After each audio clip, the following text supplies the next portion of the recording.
LiberalViewer presents. So, welcome to the April 4th edition of LiberalViewer Sunday Live Clip Roundup. Thanks for joining me. I'll be using the 11 best, most newsworthy clips from the Sunday morning news analysis shows from the big five corporate outlets of ABC, NBC, CBS, CNN, and Fox News, the so-called corporate media here in the United States, for what should be really educational, informative, fair use media criticism and political commentary show for you all tonight. I put my main topics in the title. The fourth wave of COVID, at least here in the United States, seems... I'll show you two different doctors.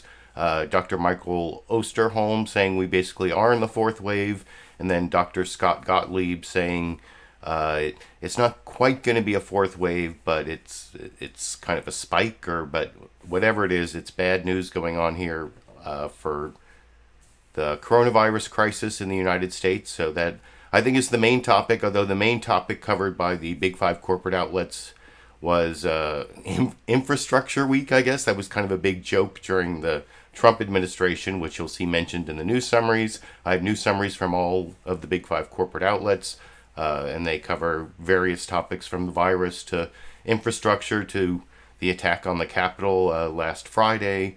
So I'll be covering all of that.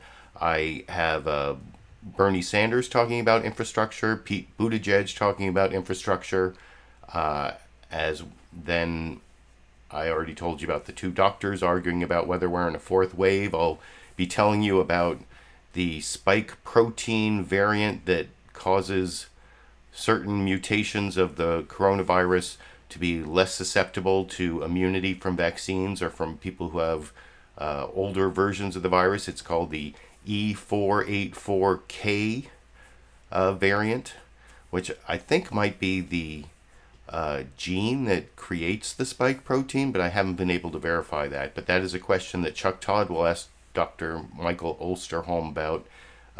And anyway, that is sort of what you should expect from the show. But and down in the video description, there are links to the sources of all the clips, including my political comedy clip from Saturday Night Live coming up, also my clip list, which no one seems to click on anymore, so maybe I shouldn't even mention it anymore. But I am going to start with a clip from Saturday Night Live, the Weekend Update, political comedy jokes, and there were two on COVID from later in the later in the Weekend Update program. I put a link to this entire segment, but actually the entire program is available on the NBC website, the link I put down in the video description, and they have a YouTube channel where they cut up pretty much they put up almost every sketch split up into different videos on YouTube. So this is part of Weekend Update from the Saturday Night Live YouTube channel, making a couple pretty good COVID jokes over here. LiberalViewer presents.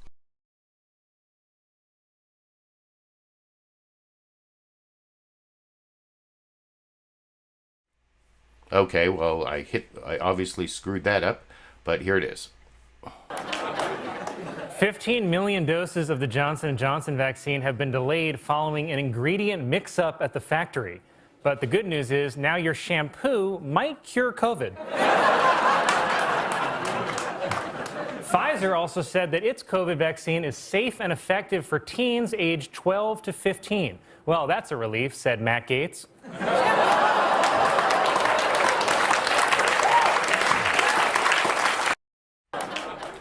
So the thing about that clip that I don't know why I redid the introductory clip for some reason, and now it's like disappeared on my console. I hope it doesn't show up in one of the other clips at the end of one of the other clips, because anyway, technical difficulties. But I wanted to talk about the Matt Gaetz story a little bit, which wasn't covered on any of the Sunday shows, but got a lot of coverage on pretty much every network except Fox News. Very little coverage on Fox News for some reason, but I may have more chance to cover it because I saw this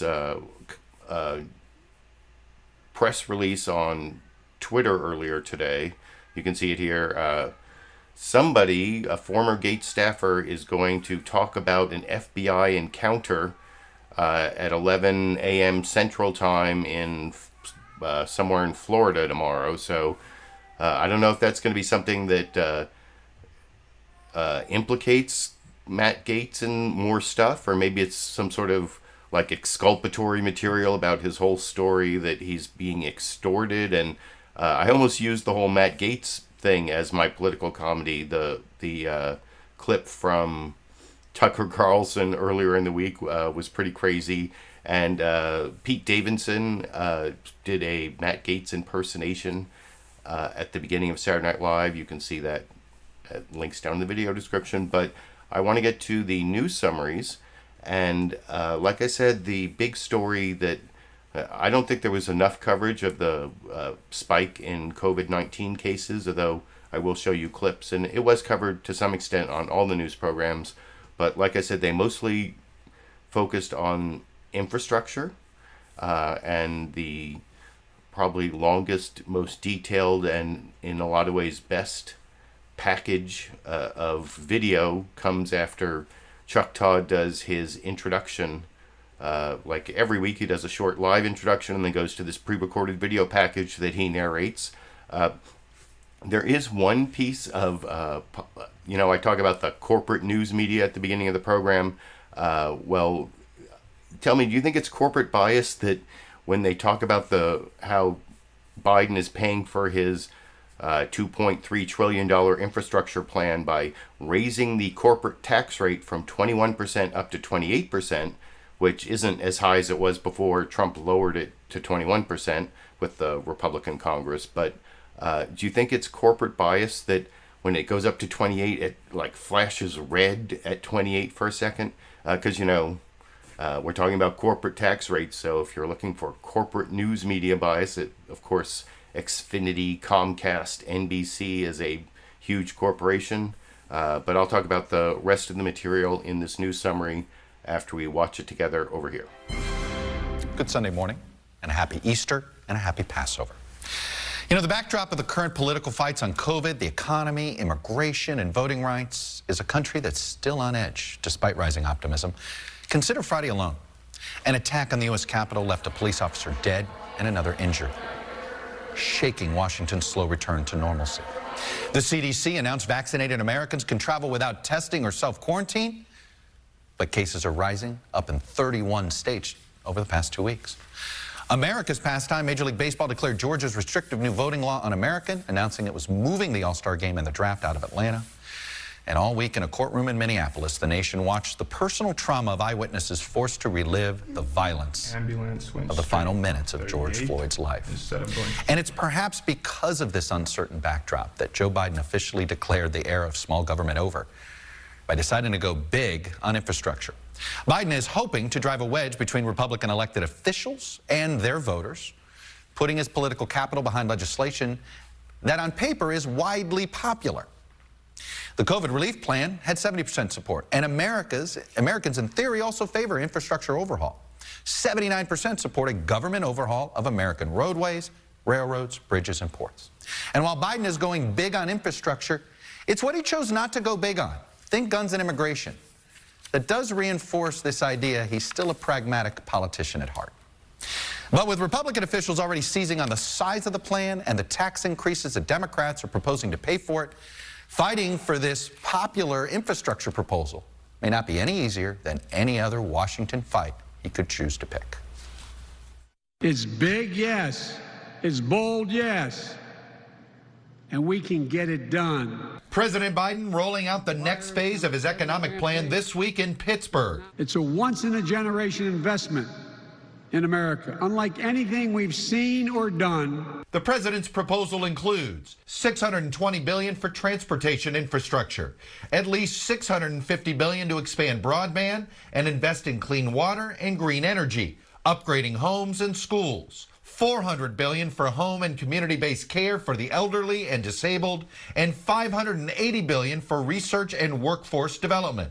Former President Trump and congressional Republicans left a bipartisan deal on the table turning promises on infrastructure into a long-running joke. The American people deserve the best infrastructure anywhere in the world. We will create the infrastructure of the future. We call it Infrastructure Week. We're actually at the end of what the president called Infrastructure Week. Last week was a great week. It was Infrastructure Week. How many times have we heard this is Infrastructure Week of the last 4 years? Now Biden is determined to push a bill through over Republican opposition. I'm going to fight him every step of the way because I think this is the wrong prescription for America. Paying for his plan by primarily raising the corporate tax rate from 21 to 28%. It seems less about infrastructure, more about tax increases. It's a big whopping tax increase. Joe Biden wants to come along and jack up taxes. Still, Biden is counting on the fact that public works projects are popular back home.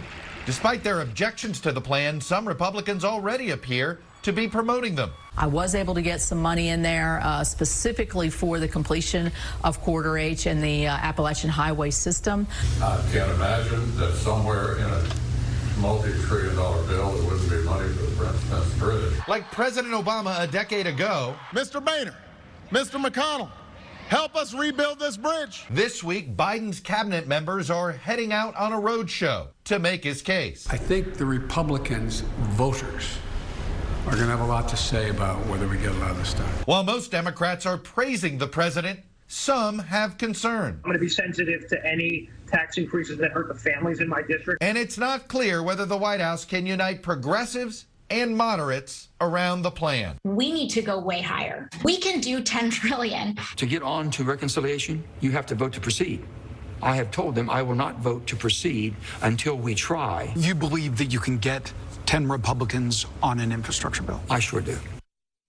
And joining me now is the Secretary of Transportation, Pete Buttigieg. Mr. Secretary, welcome back to Meet the Press. And I will have a Pete Buttigieg clip, but just from ABC's This Week with George Stephanopoulos, not from Meet the Press. And I thought, like I said, that was the longest, best news summary from NBC News' Meet the Press on infrastructure. Not a lot on the COVID spike, although I will show Chuck Todd being the only one to bring up this E484K mutation thing, or type of mutation that I'll talk about when I get to the Michael Osterholm clips in a little bit. But this next news summary, you noticed in NBC News Meet the Press news summary that we just watched, Chuck Todd starts off by talking about how popular this infrastructure package is with the American people, but then all the different types of opposition.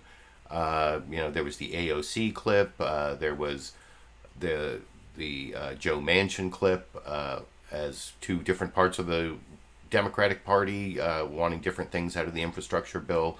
You saw Mitch McConnell saying positive things, but this next news summary, it does have a Mitch McConnell, and does it have Mitch? No, the Mitch McConnell and AOC clip is the ABC news summary. Is that right? No.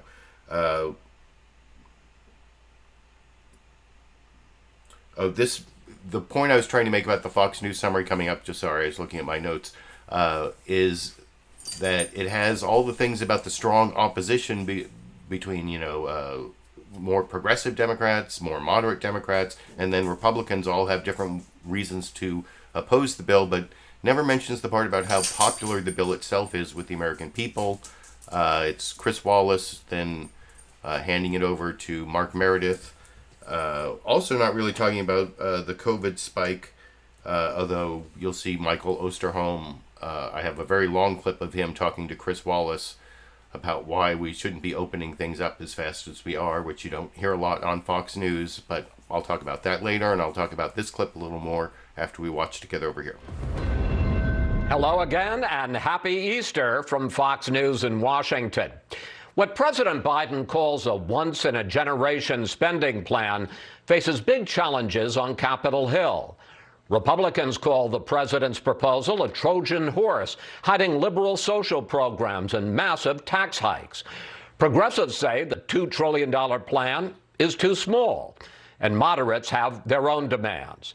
Meanwhile, a new jobs report signals a strong recovery and raises questions whether the country needs trillions more in government spending. This hour, we'll drill down on all this with Brian Deese, the president's top White House economic advisor, and Republican Senator Roy Blunt. But first, let's turn to Mark Meredith at the White House with a look at how the president plans to overcome the opposition. Mark. Chris, President Biden says he's going to be inviting Republicans over here to the White House to talk about his spending bill. But before those meetings even get scheduled, GOP lawmakers are fighting back, vowing to block any efforts to raise taxes. President Biden says spending significantly on infrastructure now will pay off for decades to come. Well, this is an 8-year program that invests in our roads, our bridges, broadband, airports, ports, and fixing our water systems. Republicans say the country can't afford it. I am concerned about the level of our national debt. We've reached a critical point here. The White House wants Congress to rewrite the tax code to pay for $2 trillion in new spending. That includes raising the corporate tax rate to 28%. We can pay for this once-in-a-century investment in jobs and growth by asking corporations to pay their fair share. Republicans argue tax increases could kill post-pandemic economic growth. Those concerns aren't stopping some Democrats, though, from urging the White House to spend even more money. In order for us to realize this inspiring vision, we need to go way higher. House Democrats say they hope to pass the plan around the 4th of July. The president is spending his Easter weekend at Camp David, but in the weeks ahead, he is expected to address Congress directly, not only about infrastructure, but also about plans to spend a lot more money on other programs like education and social programs. Chris? Mark Meredith reporting from the White House. Mark, thank you. And joining us now, Brian Dees, head of the president's... I don't have a Brian Dees clip. I do have Pete Buttigieg as the Biden administration representative, clip of him coming up. That's the final clip is Pete Buttigieg, clip number 11. But I want to contrast those two longer news summaries, with the Jake Tapper news summary, which is only about a minute and a half, but it covers pretty much everything you just saw. Jake always says, "What's the State of the Union this week?" as at the beginning of his program, and this week it's having or unironically engaging in Infrastructure Week. You saw the clip. They made fun of Trump's Infrastructure Week thing in the Meet the Press news summary, how he kept saying it was Infrastructure Week and he never really did it, but now we're actually unironically doing it. You'll see that Jake Tapper also talks about the COVID spike in the very beginning of the program, which I think he should get credit for, because it is really important. And he also brings up some of the biggest issues with instead of talking about the opposition, and you saw some of it just about the size of the spending, how to pay for it, whether it actually is infrastructure. You'll see the Pete Buttigieg responding to that in that final clip I told you about. And anyway, I've definitely over-introduced. Have I talked more than 90 seconds about a 90-second clip that I will talk about with you a little more after we watch it together over here? Hello, I'm Jake Tapper in Washington, where the State of our Union is unironically engaged in Infrastructure Week. Happy Easter morning to those who celebrate. Let's hope this is one of the very last holidays where friends and families are celebrating separately because of COVID.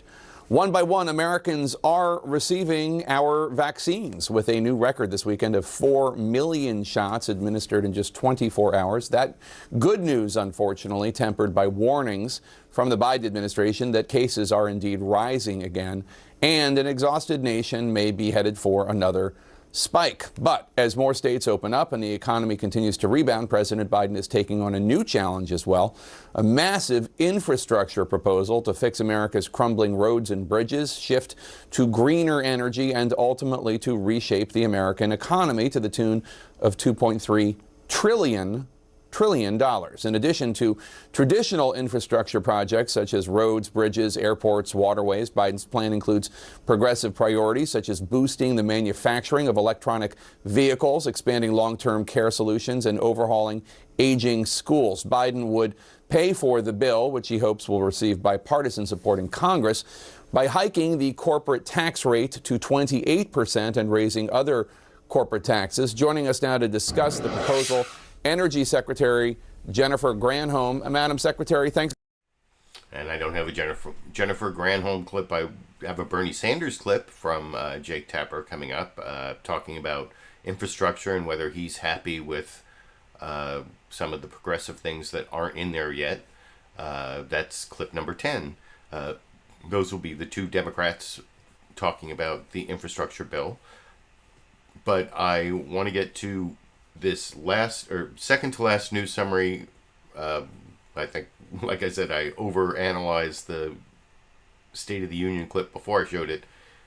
This Face the Nation clip, I don't know what happened to Mark Strassman from Atlanta. Maybe he's taking Easter off, but there was you'll see there's no long news report from Mark Strassman or anyone else after Margaret Brennan's brief introduction, just under a minute long, focuses on COVID-19.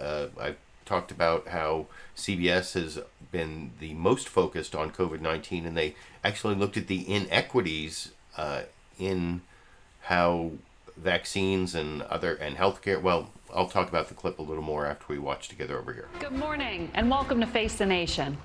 On this Easter Sunday, we'll take a special look at some of the many inequities exacerbated by COVID-19.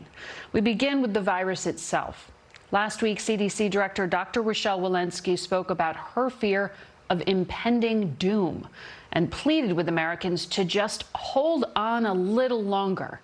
The CDC also gave vaccinated Americans a green light for air travel, but the TSA reported the highest number of airline passengers since the pandemic began. 18% of Americans have been fully vaccinated. Case numbers are still rising in 27 states and Washington, D.C. In some of those places, the largest number of new cases is among children for the first time. We want to begin with former FDA Commissioner Dr. Scott Gottlieb. He sits on the board of Pfizer, and he joins us from... And I will have a Scott Gottlieb clip as the doctor saying that we're not in a fourth wave, but we're in something that is kind of like a fourth wave, but that is clip number 9 if you're following along on your clip list at home.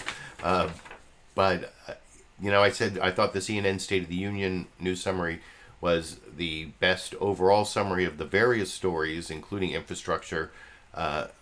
CBS usually has the best focus on COVID, as I was saying before the clip played, and I think gave the most information about the spike. Had the Rochelle Walensky, director of the CDC, her impending doom clip right up there at the front, which, I don't know how much more dark warning you can get from the director of the CDC than I have a feeling of impending doom.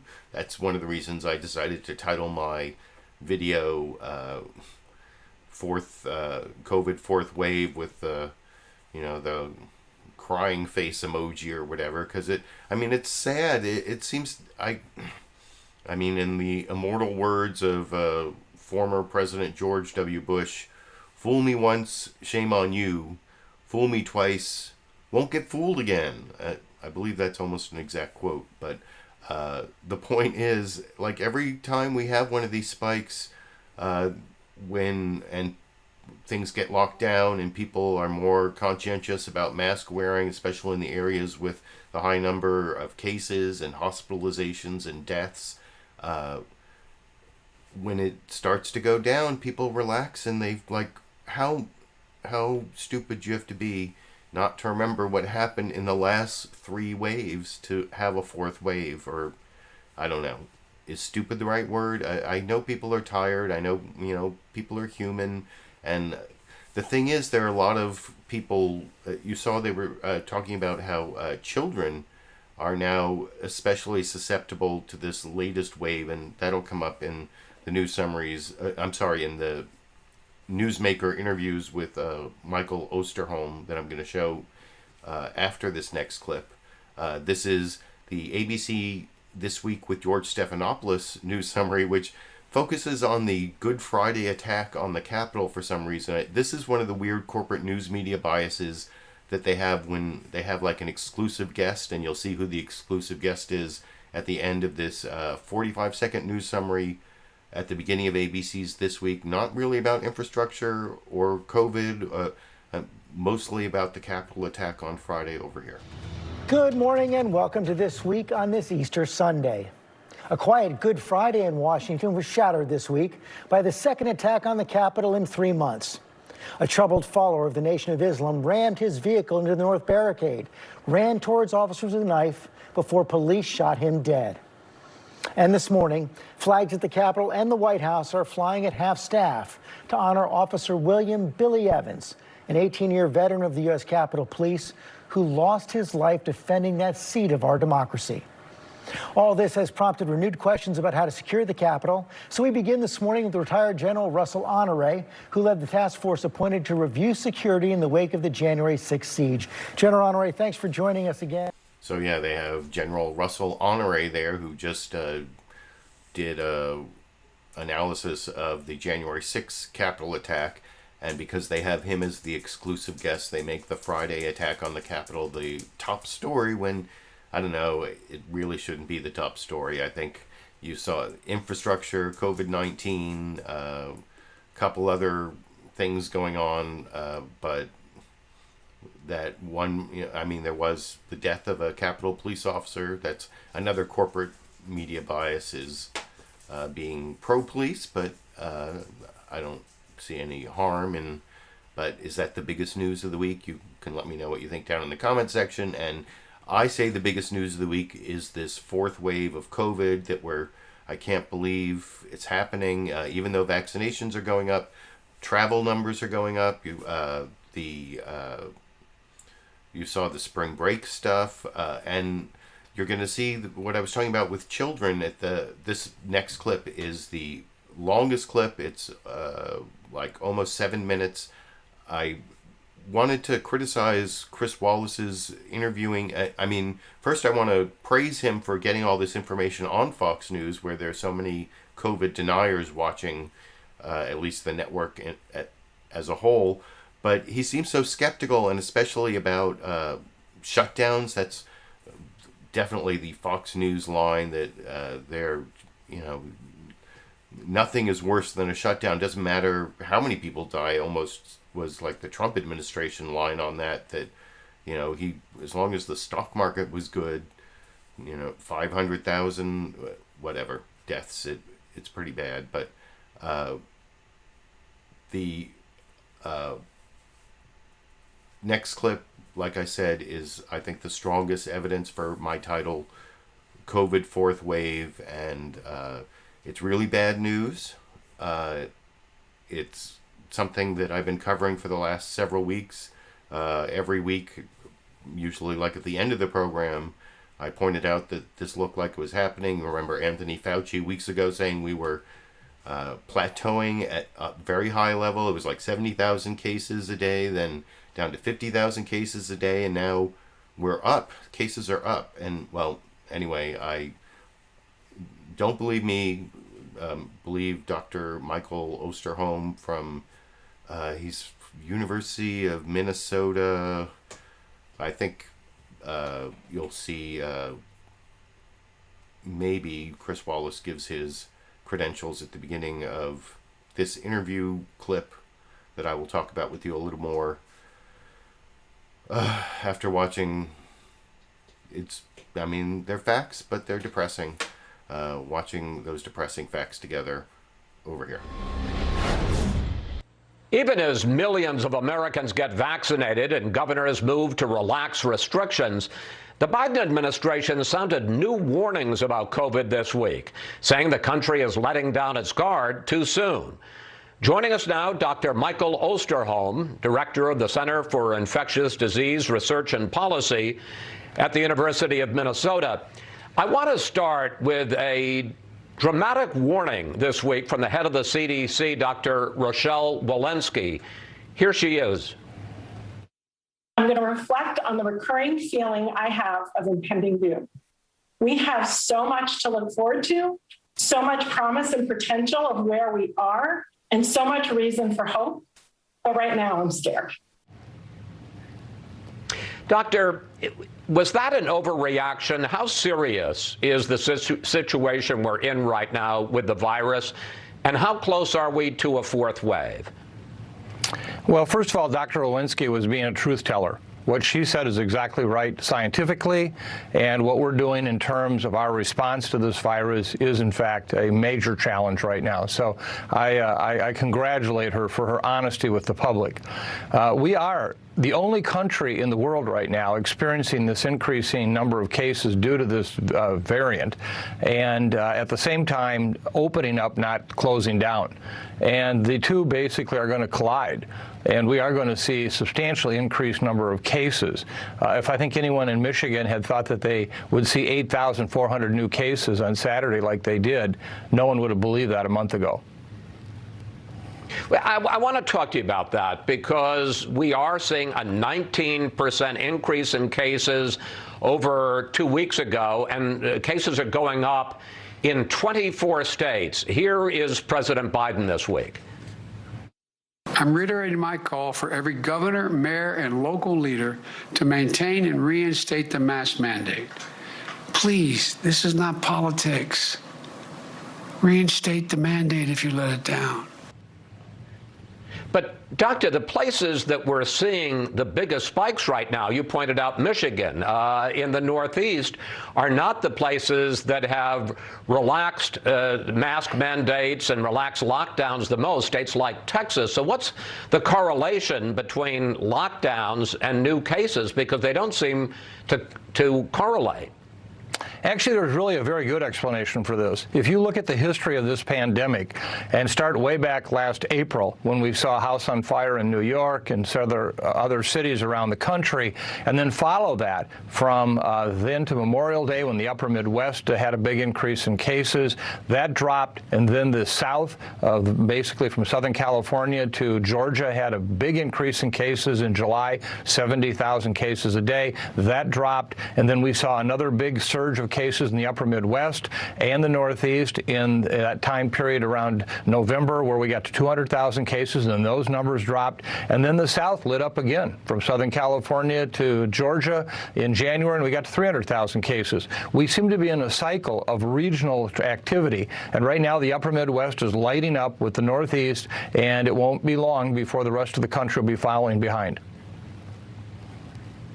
So are we in a fourth wave right now? Well, I believe we are, and I believe that in some ways we're almost in a new pandemic. The only good news about this is that the current vaccines are effective against this particular variant B117. But in a sense, this is a virus that is now 50 to 100% more transmissible or infectious than the previous viruses. This is a virus that causes 50 to 60% more severe illnesses. And so what at one time wasn't as much of a problem, for example, in cases in young adults, are now becoming very serious cases. And so that this is really a fourth wave, you might call it, with somewhat of a different picture than we've seen in the past waves of the pandemic. The 117, B117, that's the UK variant. Just before we came on the air, you were telling me about a spike in cases in schools in Minnesota? There's a spike in cases all over. Kids, particularly those 8th grade and younger, were not really much of a part of the pandemic that we saw in the past 10 months. Very few cases in terms of transmission. They did not serve as important sources of the virus into the rest of the community. That is completely turned on its head with B117. They are now, as kids, getting infected at the same rate that adults do. They're very effective at transmitting the virus. And right here alone, just in Minnesota, in the last 2 weeks, we've had 749 schools with cases. In Michigan, the same thing. Anywhere you look where you see this emerging, you see that kids are playing a huge role in the transmission of this. So all the things that we had planned for about kids in schools with this virus are really no longer applicable. We've got to take a whole new look at this issue. So where are we now? Are you saying that we need to close schools back down, that we need to put mandate that people wear masks and lock down businesses and restaurants and gyms and all of that? Where are we? Well, let's just first of all take a look at where the rest of the world is as an instruction to what we need to consider. There isn't a country in the world right now that is seeing a big increase in this B117 that is not locking down. We're the exception. And so the bottom line message from all of these countries is we could not control this virus until we did lock down. Now, I understand the absolute resistance in this country to even to consider that. And, it's kind of like trying to drink barbed wire. But the bottom line message is the virus is going to do what it's going to do. And we're going to have to respond somehow. Whether we do accept that if we have large outbreaks in our communities, we're willing to pull back on some of the restrictions that we've loosened up on. Are we going to reconsider schools and school transmission as a new factor here that we didn't have before? Nobody was wrong in trying to get schools reopened. Now we have new data that says this virus is a game changer. So I think we are all going to be looking carefully at what to do, and I think that's exactly what you're getting the messaging right now from people like the director of the CDC.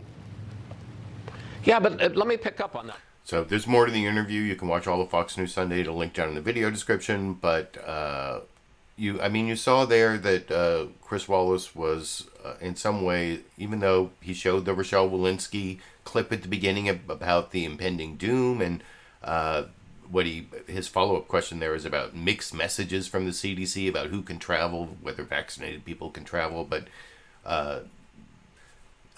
Dr. Osterholm is kind of Dr. Doom in that last clip there because of many of the things he talked about. The B117 variant, the UK variant, that every country that has had to deal with it has had to go to lockdown, and that's like drinking barbed wire. Has anyone ever heard the phrase the idiom drinking barbed wire? That was a new one for me, but that we're basically the only one who's not going to do a shutdown, and that's going to collide to have this fourth wave spike.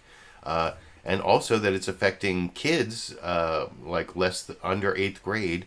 And that's a couple of things that the virus needs to spread for another spike. But I mean, I don't know if you need to forgive the expression, but the virus needs fresh meat. People who aren't immune, who haven't been recently infected, I guess, or who haven't had the vaccine, especially this B117, the UK variant. The vaccine and prior infection does seem to provide immunity to the UK variant, but it's more infectious, more contagious. It causes more serious illness, and it affects kids who haven't been so affected, so they're like the fresh meat. And there's another way that the virus can find new people to infect, and that's by coming up with mutations when it's spreading. Every time it spreads, there's more chance of mutation.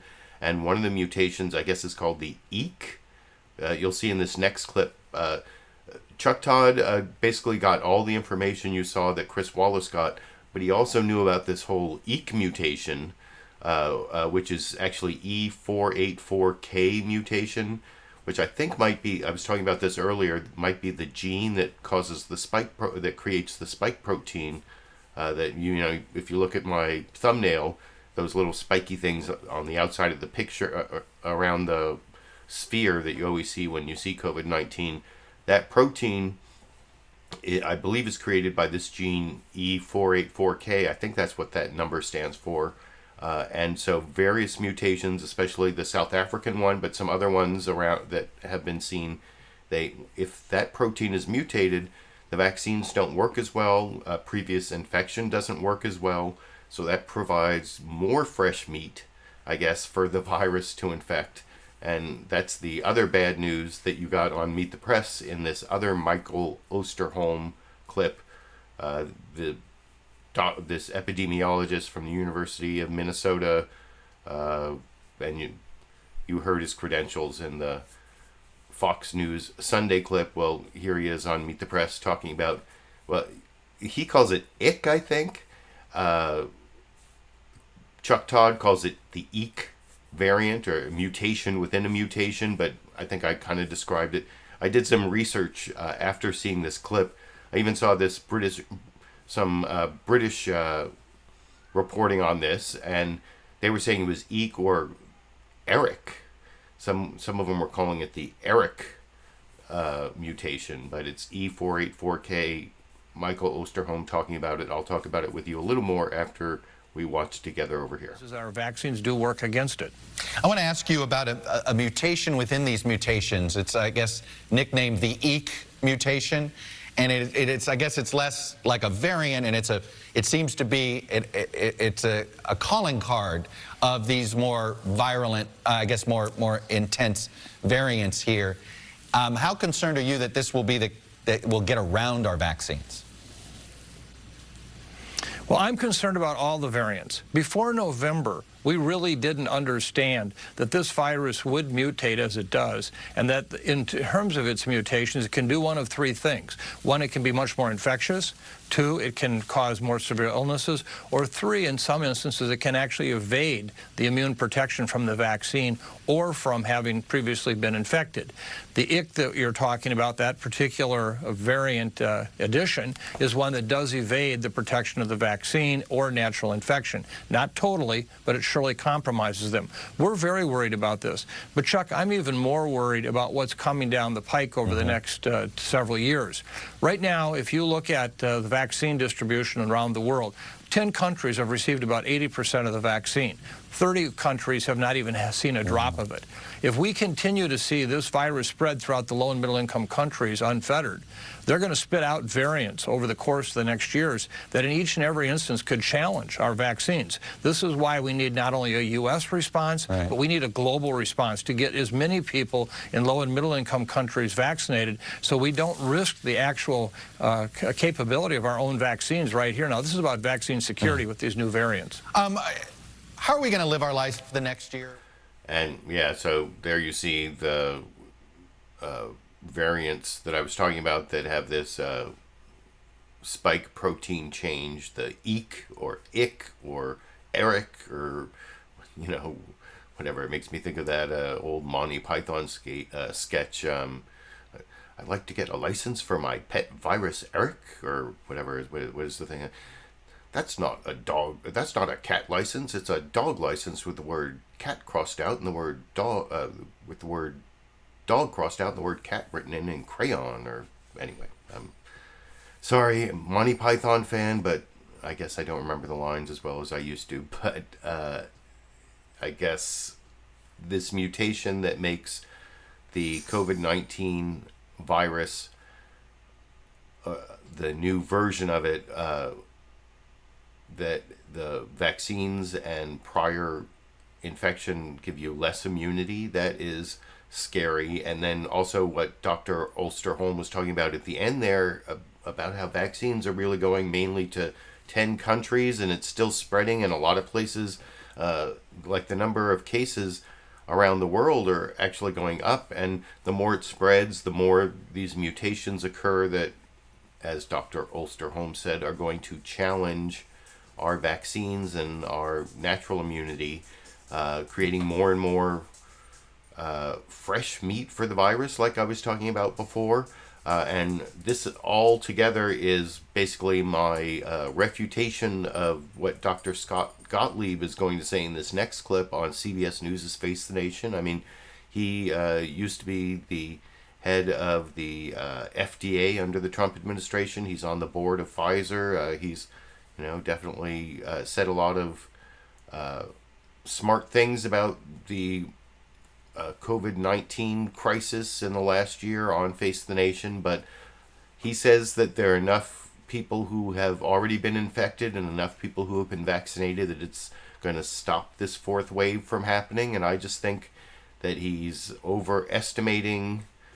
I think he's overly optimistic for reasons I already talked about with those last two clips, but I'll talk about it a little more after we watch Dr. Scott Gottlieb make his answer to whether we're in a fourth wave or going to have a fourth wave, talking to Margaret Brennan this morning, right at the beginning of the Face the Nation program after the news summary I showed you earlier in this clip. Doctor, we are vaccinating 4 million people a day, but when you look at the infection levels, do you see a fourth wave?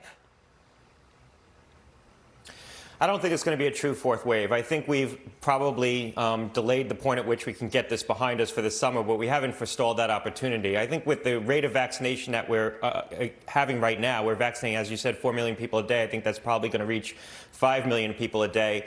And the level of immunity that we already have in the population, we vaccinated more than 100 million Americans. We've probably infected about 130 million Americans. So you have somewhere around 200 million Americans that have some level of immunity in them already. I think that there's enough immunity in the population that you're not going to see a true fourth wave of infection. What we're seeing is pockets of infection around the country, particularly in younger people who haven't been vaccinated and also in school-age children. If you look what's happening in Michigan and Minnesota and Massachusetts, for example, you're seeing outbreaks in schools and infections in social cohorts that haven't been exposed to the virus before. Maybe we're doing a better job sheltering. Now they're out and about getting exposed to the virus and they're getting infected.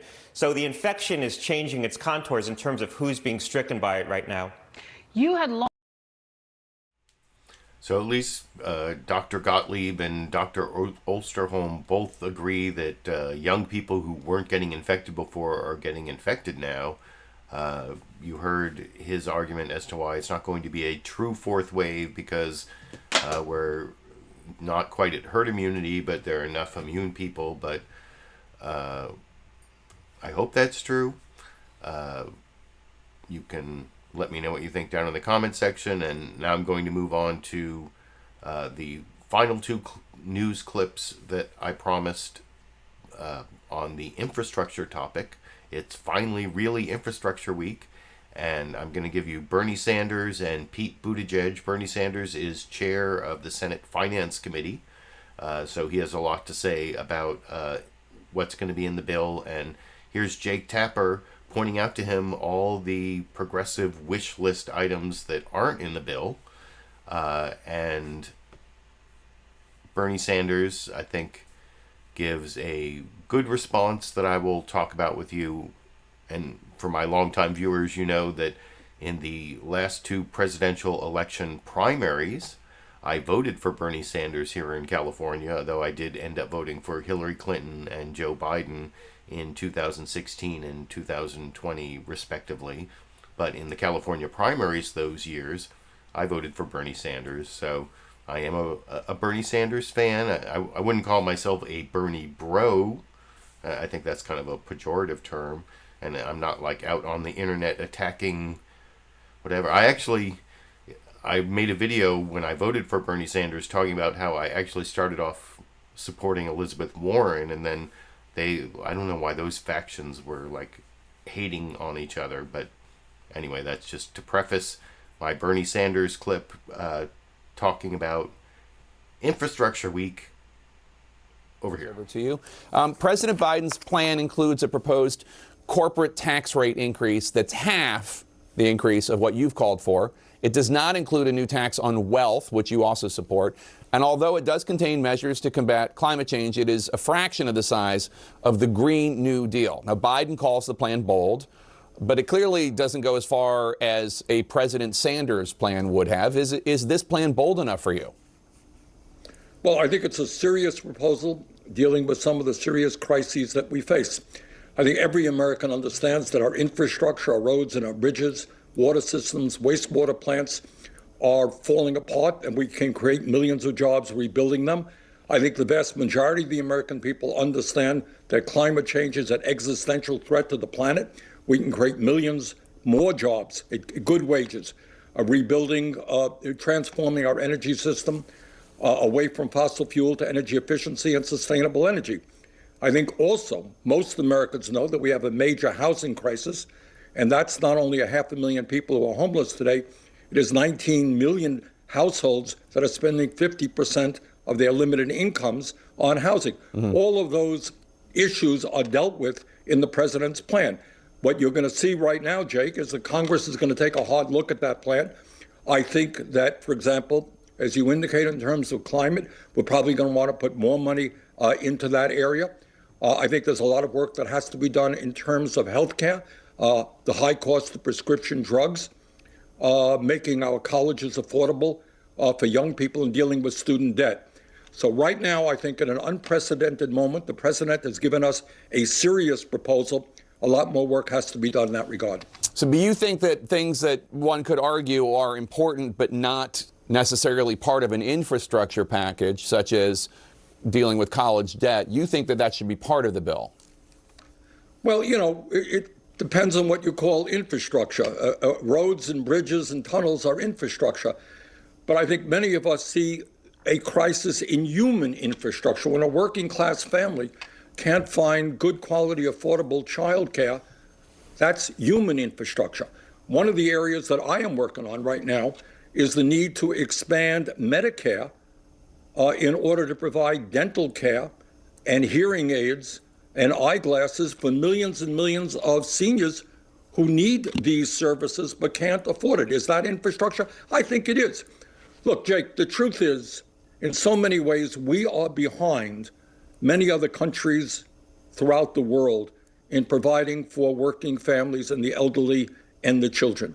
And I think now is the time to begin addressing our physical infrastructure and our human infrastructure. And I want to see that happen as soon as possible. That path, which is a path based very much in your principles. So I don't know, do you buy the human infrastructure argument? You'll hear something similar from Pete Buttigieg in the next and final news clip. I did want to thank the 2 Super Chat contributors that I saw along the way. Andy M, actually, right before I started, gave a Super Chat contribution, so I appreciate that. And then just saw this €5, I think that is, from Peter Reed. I think that's the euro symbol.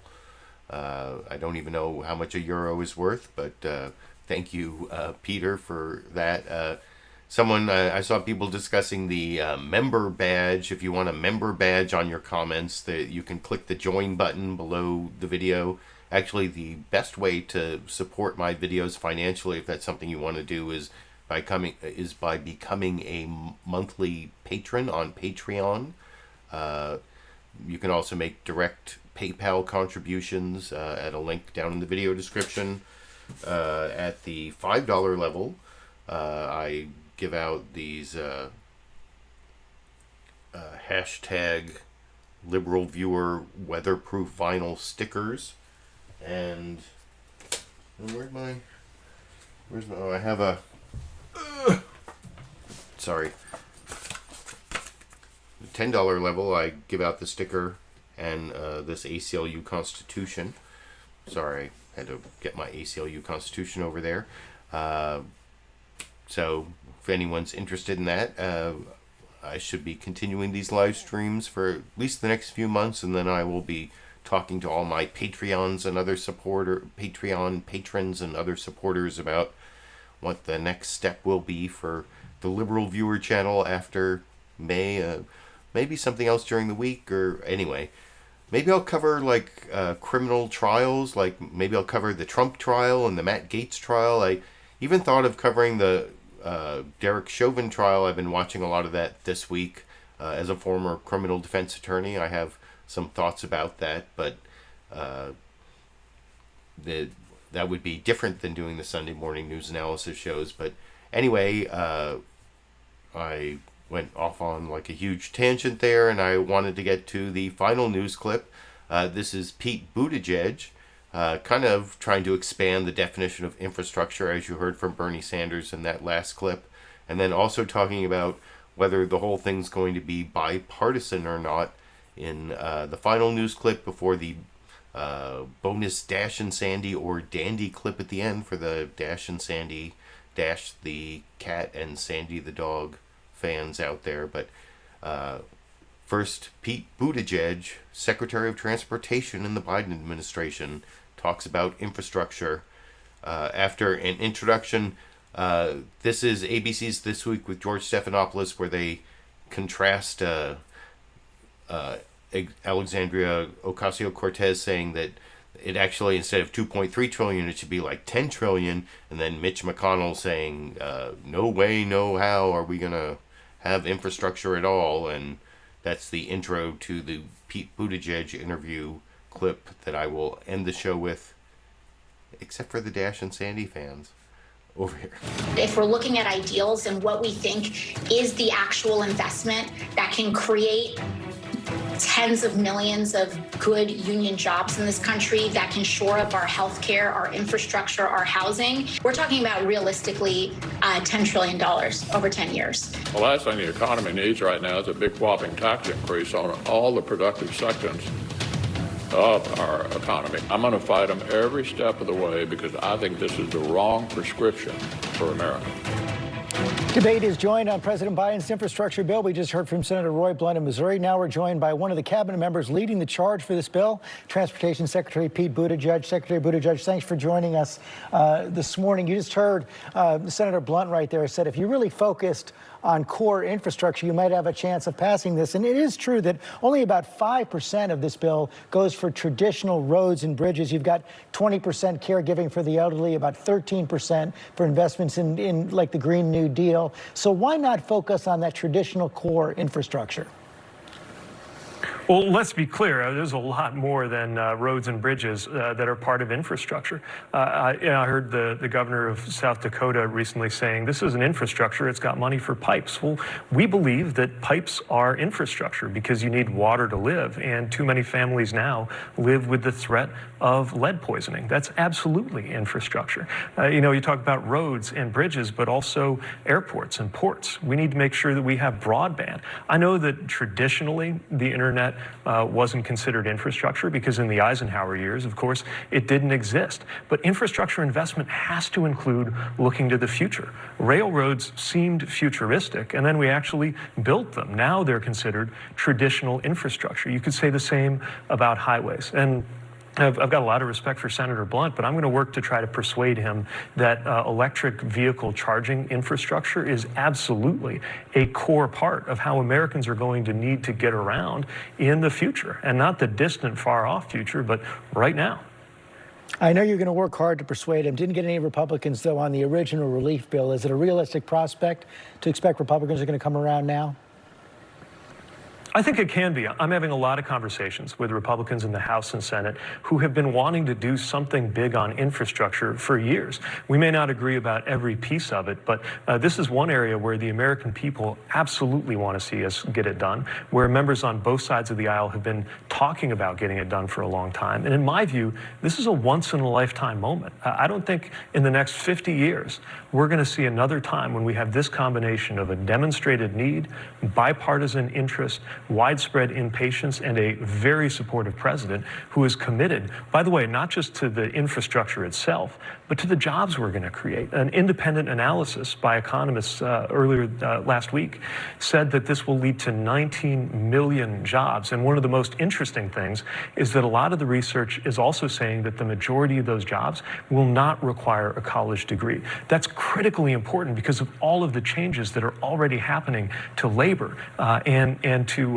manufacturing in this country, to be creating and supporting those jobs for the future. So yes, I think this is something that everybody can get behind, and we're going to keep working to try to earn that support across the aisle. One way or the other, we've got to get it done. There is some skepticism out there in some parts. Every time I watch that clip when he gets to saying it, that it's a once-in-a-lifetime opportunity, in my mind, I think same as it ever was, but I don't know. I'm just a big Talking Heads fan. But the last point he made there about basically these are good union jobs, and that is one of the big goals of the Biden administration and the Democratic Party in general, is to try to strengthen unions that have been pretty much decimated, especially basically the strongest unions in the country outside of like the auto industry are public sector workers, like government workers, and creating all these infrastructure jobs are hopefully going to be good union jobs for people who don't necessarily have a college degree, like Pete Buttigieg was saying. That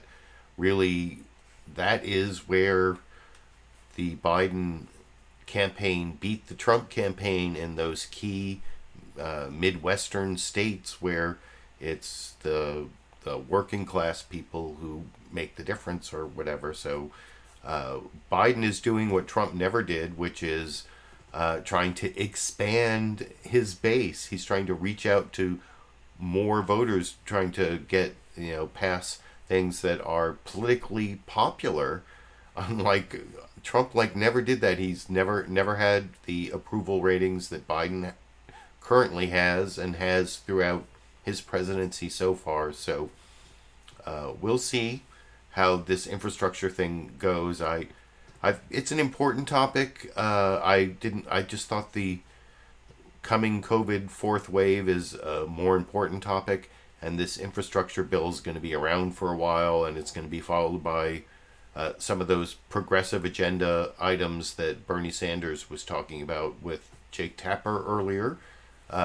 That's the program. I appreciate all of you who joined me for the live show. Oh, and I did promise the bonus Dash and Sandy or Dandy clip. This is, I think, I showed them looking out the door together last week. This week I'm going to show them going out a door together. It was kind of a nice day here in Sacramento. I call this sort of like Dash and Sandy go for an Easter stroll. You saw Easter was mentioned in a lot of the clips. Jake Tapper, I think, wished everyone Happy Easter, Happy Passover. He talked to Bernie Sanders about whether he found the Afikoman at the Passover Seder. I think he even wished Representative Ilhan Omar happy early Ramadan. So I guess the holiday spirit is all around us, and Dash and Sandy go for an Easter, Passover, early Ramadan stroll in Sacramento this morning over here.